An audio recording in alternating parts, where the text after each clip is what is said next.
14 years before the Titanic sank, a writer published a novel about a ship called the Titan, Unsinkable, massive, doomed to hit an iceberg in the North Atlantic. When the real Titanic went down in 1912, the parallels were impossible to ignore. Was it prophecy? Coincidence? Or something stranger? Tonight, we look at 5 historical synchronicities that defy explanation, patterns written into time itself, where history speaks.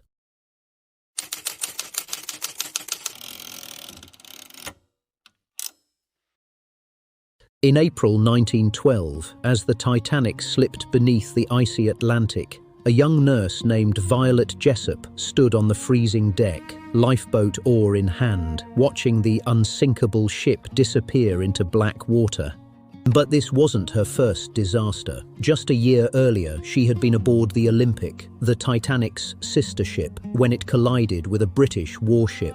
No lives were lost, but the crash left her shaken. Still, she returned to sea.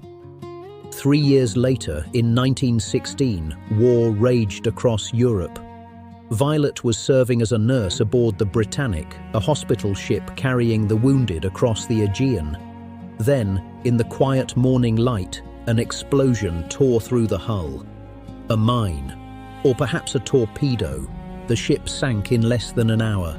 Violet jumped overboard, her head striking the keel as she escaped. She surfaced, dazed, bleeding, and watched yet another giant vanish beneath the waves. 3 sister ships, 3 catastrophes, and 1 woman who survived them all. Her story sounds like myth, but it isn't.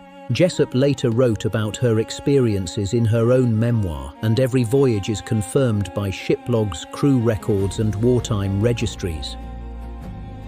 Verdict: true.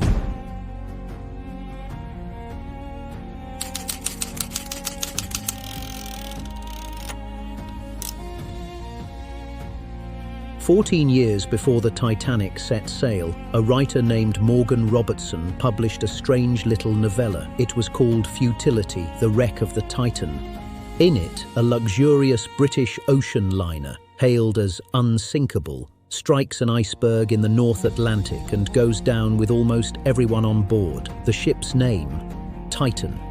The details feel uncanny. The Titan and Titanic were nearly the same size, both about 800 feet long, built for speed, and both carried far too few lifeboats. Even the month was the same, April.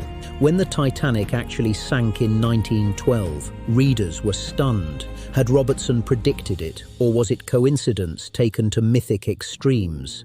The truth lies somewhere in between. Robertson had been a sailor. He knew how naval engineers thought, how proud they were of their new leviathans, and how easily pride could outpace caution. His story wasn't prophecy. It was foresight, a realistic warning disguised as fiction.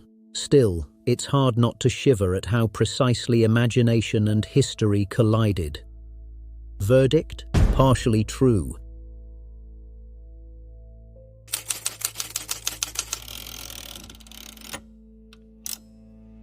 It's one of the most famous lists of coincidences ever compiled. 2 presidents born a century apart, their lives echoing each other in eerie symmetry.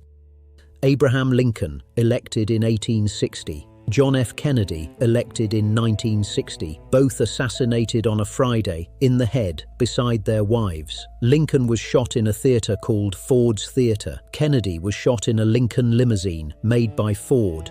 Their successors, both named Johnson: Andrew Johnson, born in 1808, Lyndon Johnson, born in 1908, and that's only the beginning.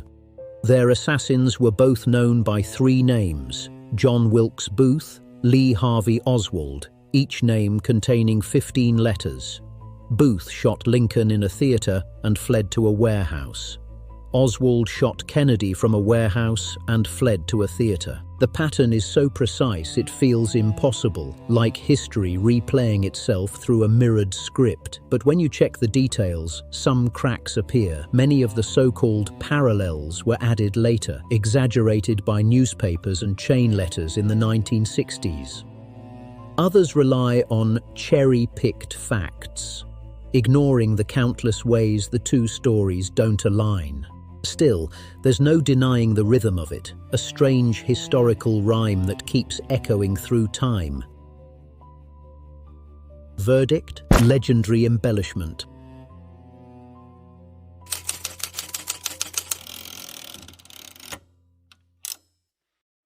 In 1811, long before anyone had heard of Lincoln or Kennedy, a battle was fought along the Tippecanoe River in Indiana. U.S. troops, led by General William Henry Harrison, defeated the forces of Shawnee leader Tecumseh and his brother, known as the Prophet. Legend says that, as his village burned, the Prophet cursed Harrison and every American president elected in a year ending in 0. Decades later, that curse seemed to awaken. In 1840, Harrison was elected president and died in office. Then came Lincoln in 1860, Garfield in 1880, McKinley in 1900, Harding, Roosevelt, Kennedy, all gone, each one elected in a 0 year. It felt undeniable, a supernatural pattern written into the very calendar of power. But history, as always, resists easy patterns. The so-called curse was only coined after Lincoln's death, and the 0 year link was built retrospectively, a story retrofitted to coincidence. Still, it's true. For over a century, the pattern held, until 1980. When Ronald Reagan, elected in a 0 year, survived an assassination attempt, and later George W. Bush, elected in 2000, finished 2 full terms. Maybe the curse was broken, or maybe it never existed at all. Verdict: partly true.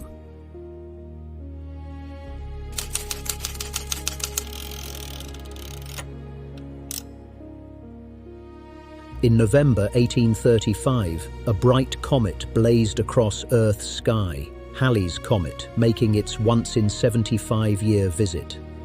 That same month, in a small Missouri town, a child was born, Samuel Langhorne Clemens. The world would come to know him as Mark Twain. Throughout his life, Twain was fascinated by the stars, the vastness of time, the rhythm of their return. As he grew older, he began to speak of the comet as a kind of companion. In 1909, he told a friend, "I came in with Halley's Comet in 1835. It is coming again next year, and I expect to go out with it."